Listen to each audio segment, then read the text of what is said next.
시간 다 함께 사도신경을 고백함으로 1월 3일 새벽 예배를 하나님께 올려드리도록 하겠습니다. 전능하사 천지를 만드신 하나님 아버지를 내가 믿사오며 그 외아들 우리 주 예수 그리스도를 믿사오니 이는 성령으로 잉태하사 동정녀 마리아에게 나시고 본디오 빌라드에게 고난을 받으사 십자가에 못 박혀 죽으시고 장사한 지 사흘 만에 죽은 자 가운데서 다시 살아나시며 하늘에 오르사 전능하신 하나님 우편에 앉아 계시다가 저리로서 산자와 죽은 자를 심판하러 오시리라. 성령을 믿사오며 거룩한 공예와 성도가 서로 교통하는 것과 죄를 사하여 주시는 것과 몸이 다시 사는 것과 영원히 사는 것을 믿사옵나이다. 아멘. 이 아침에 우리가 함께 나눌 말씀은 요한복음 1장 19절에서 28절까지 말씀입니다. 우리 함께 읽도록 하겠습니다. 유대인들이 예루살렘에서 제사장들과 레위인들을 요한에게 보내어 내가 누구냐 물을 때 요한의 증언이 이러하니라. 요한이 드러내어 말하고 숨기지 아니하니 드러내어 하는 말이 나는 그리스도가 아니라 한데 또 묻되 그러면 누구냐 내가 엘리야냐 이르되 나는 아니라 또 묻되 내가 그 선지자냐 대답하니 아니라 또 말하되 누구냐 우리를 보낸 이들에게 대답하게 하라. 너는 내게 대하여 무엇이라 하느냐. 이르되 나는 선지자 이사야의 말과 같이 주의 길을 곧게 하라고 광야에서 외치는 자의 소리로다 하니라. 그들은 바리새인들이 보낸 자라. 또 물어 이르되 내가 만일 그리스도도 아니요 엘리야도 아니요 선지자도 아닐진데 어찌하여 세례를 베푸느냐. 요한이 대답하되 나는 물로 세례를 베풀거니와 너희 가운데 너희가 알지 못하는 한 사람이 섰으니 곧 내 뒤에 오시는 그이라. 나는 그의 신발끈을 풀기도 감당하지 못하겠노라 하더라. 이 일은 요한이 세례 베풀던 곳 요단강 건너편 베다니에서 일어난 일이니라. 아멘. 지금으로부터 대략 60개월 전에 국가에서 3기 신도시를 발표하는 가운데 이 3기 신도시를 선정하고 또 사업을 진행하는 LH 공사의 직원들이 이 신도시의 개발 정보를 미리 알고서는 개발될 지역의 땅들을 미리 사놔서 엄청난 개발 차익을 얻게 되었다는 고발이 있었습니다. 이 사건은 온 국민들의 분노, 공분을 사게 됐고 너무나 화가 난 국민들은 청와대 게시판에 올려가서 LH 공사 자체를 없애버리자는 의견들까지 게시하였습니다. 경찰은 고발을 토대로 LH 직원들을 전수조사했고 얼마 전 그 고발의 내용이 대부분 사실이었다는 것이 밝혀지게 되었습니다. 이 일로 수십 명의 LH 직원들이 고발을 당하였고 또 몇몇 직원들은 직위 해제가 되었습니다. 어쩌다가 이런 어처구니 없는 일이 생기게 되었을까요? 그것은 아마도 LH에서 일하고 있는 직원들이 자신이 어떠한 사람인지에 대한 명확한 직업의식이 없었기 때문이 아닌가 합니다.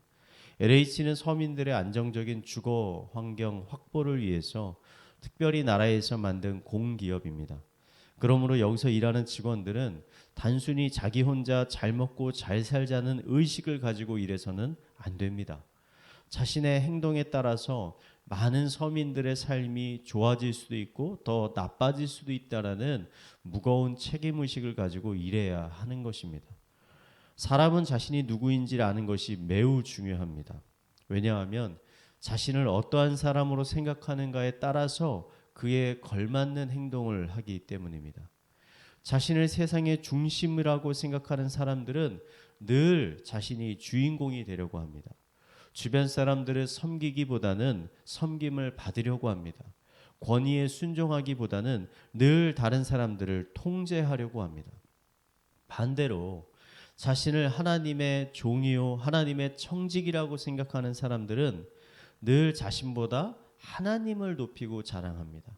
섬김을 받기보다는 이웃들을 섬기는 데 더 마음을 쏟습니다. 다른 사람들을 조종하기보다는 자신의 위에 있는 권위에 순종하며 겸손하게 자신의 맡은 일에 최선을 다하게 됩니다. 그러므로 우리가 인생을 잘 살아가기 위해서 우리가 고민해 봐야 되는 가장 중요한 질문은 나는 어떤 사람인가 하는 질문입니다. 오늘 말씀을 보면 예루살렘에 있는 제사장들과 레위인 바리새인들이 세례 요한에게 위와 같은 질문을 던졌습니다. 한평생 광야에서 생활하던 요한이 요단강에 와서 회개를 선포하는 세례를 베풀자 이스라엘 전역에서 수많은 사람들이 몰려오기 시작했습니다. 이에 당황한 제사장과 바리새인들은 요한은 정말 어떠한 사람일까 하는 궁금점이 생겼습니다. 그래서 종들을 보내서 그가 어떠한 사람인지 물어보았습니다. 오늘 20절을 보니까 요한은 숨기지 아니하고 자신이 그리스도가 아니다라고 말했습니다. 그는 자신은 단지 이사야 40장 3절에 기록된 것처럼 주의 길을 곧게 하라고 광야에서 외치는 소리일 뿐이다라고 대답했습니다. 요한은 당시 이스라엘에서 가장 주목받는 사람이었습니다. 수많은 사람들이 요한에게 세례를 받기 위해서 요단강으로 몰려왔습니다. 또 수많은 사람들이 요한의 제자가 되기를 원했습니다. 그의 인기와 영향력은 너무나 크고 많아서 당시 왕이었던 헤롯까지도 두려워하며 함부로 하지 못하고 있었습니다. 하지만 요한은 자신이 어떠한 사람인지 너무나 잘 알고 있었습니다. 그는 자신이 주인공이 아니라는 사실을 알고 있었습니다. 자신은 메시아가 아니며 단지 메시아가 오는 길을 예비하는 사람이라는 것을 명확하게 알고 있었던 것입니다. 그런 그는 사람들에게 자신을 주목하지 말고 자신의 뒤에 오는 진짜 메시아를 주목하라고 말하였습니다. 요한은 자신을 드러내기보다는 예수님의 권세와 권위를 높였습니다. 제자들에게 자신은 점점 작아져야 되고 예수님은 점점 커져야 된다라고 말하였습니다. 그리고 그 자신도 예수님을 경배하고 찬양하였습니다. 그 결과 요한은 예수님께 이 세상에서 여자가 낳은 자 중에 가장 뛰어난 사람이다라는 칭찬을 듣게 되었습니다. 잘 살았다는 것이죠. 요한이 인생을 성공적으로 살았다는 것이죠. 저는 요한의 이야기를 읽으면서 자연스럽게 그럼 나는 어떠한 사람인가? 라는 질문을 던져보게 됐습니다. 우리는 어떠한 사람입니까? 사람들은 우리를 그리스도인이라고 부릅니다. 그리스도인이라는 것은 그리스도의 도를 따르는 사람들이라는 의미입니다. 그리스도의 도라는 것은 복음을 의미합니다. 우리들은 복음을 믿고 따르는 사람들입니다. 복음은 누구든지 예수 그리스도를 인격적으로 영접하면 그 사람은 하나님의 거룩한 백성이요 하나님의 거룩한 자녀가 된다는 약속입니다. 그러므로 우리들의 가장 큰 정체성은 우리들은 더 이상 이 세상에 속한 이 세상의 백성이 아니요 하나님께 속한 하나님의 백성, 하나님의 사람, 하나님의 자녀라는 것입니다. 더 이상 나의 만족과 나의 기쁨을 위해 살아가는 존재들이 아니라 이제는 하나님의 영광과 하나님의 기쁨을 위해서 살아가는 사람들이 되었다는 것입니다. 사랑하는 성도 여러분, 이제 2022년이 시작되었습니다. 어떻게 살아야 이 22년을 정말 의미 있고 그리고 우리가 잘 살 수 있을까요? 많은 사람들은 이런 질문에 내가 2020년에 하고 싶은 것들, 내가 이루고 싶은 것들, 내가 가지고 싶은 것들이 무엇일까? 그것들을 하면 잘 살게 되는 거라고 생각합니다. 하지만 여러분, 이러한 생각 이전에 우리가 반드시 먼저 던져봐야 되는 중요한 질문이 있습니다. 그것은 바로 나는 어떠한 사람인가라는 것입니다. 나는 누구인가? 나는 무엇을 하기 위해 부르심을 받은 사람인가? 라는 질문입니다. 단순히 자신이 하고 싶은 것들을 한다고 해서 기쁨과 만족을 누릴 수 있는 것이 아닙니다. 내가 해야 하는 일을 할 때 비로소 참된 기쁨과 참된 안식을 우리는 누릴 수 있게 되는 것입니다. 여러분, 우리는 하나님 나라의 거룩한 백성이요 그의 거룩한 청지기입니다. 2022년 더 이상 자신의 만족과 자신의 기쁨을 위해서 살아가지 마시고 하나님을 위해 살아가기 바랍니다. 먼저 그의 나라와 의를 위해서 일하시기 바랍니다. 그리하면 하나님께서 여러분의 모든 필요를 채워주실 것입니다. 여러분에게 진정한 안식과 기쁨을 주님께서 부어주실 것입니다. 이 시간 함께하는 모든 성도님들의 삶 가운데 하나님이 부어주시는 이러한 풍성한 은혜가 충만하게 넘쳐나게 되기를 마지막으로 축원을 드리겠습니다. 이 시간 우리 말씀을 묵상하며 함께 기도하도록 하겠습니다. 하나님, 이 시간 우리가 하나님의 거룩한 백성이요 거룩한 자녀임을 고백하며 나아갑니다. 우리는 더 이상 세상에 속한 사람들이 아니요 하나님께 속한 하나님의 사람들입니다. 우리가 누구인지 잊지 말게 하여 주시고 늘 하나님의 백성, 하나님의 자녀로서의 명확한 정체성을 가지고 하루하루를 살아가게 하여 주시옵소서.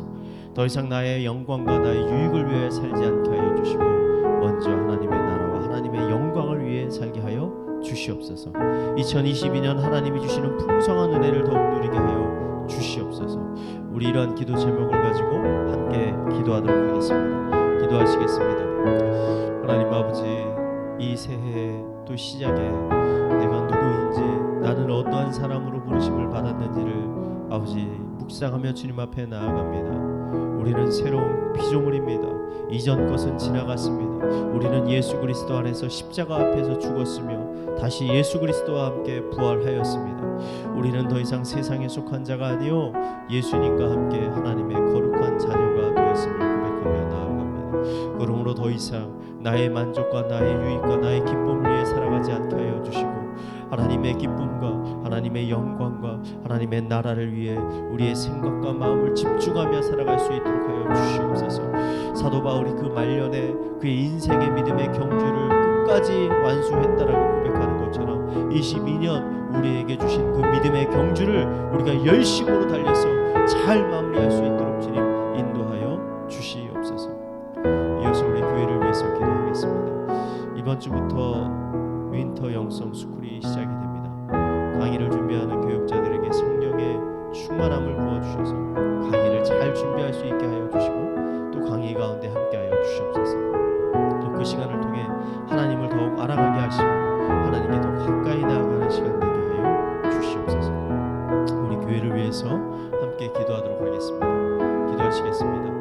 하나님 아버지, 이제 겨울방학이 시작이 되었고 특별히 윈터 영성 스쿨을 진행하려고 합니다. 수많은 성도님들이 또 이 스쿨에 지원을 해주셨는데 아버지, 강의를 준비하는 우리 교육자들에게 성령의 충만함을 주셔서 능력을 주시고 지혜를 주시고 지식을 주셔서 또 사랑하는 마음을 주셔서 아버지, 이 강의들을 잘 준비할 수 있도록 하여 주시고 아버지, 강의를 통해 아버지 우리에게 부족했던, 우리에게 결핍되었던 부분들이 잘 채워질 수 있도록 주님께서 인도하여 주시고 축복하여 주시옵소서. 우리 마지막으로 가정과 나라와 또 개인의 기도 제목을 가지고 함께 기도하도록 하겠습니다. 기도하시겠습니다.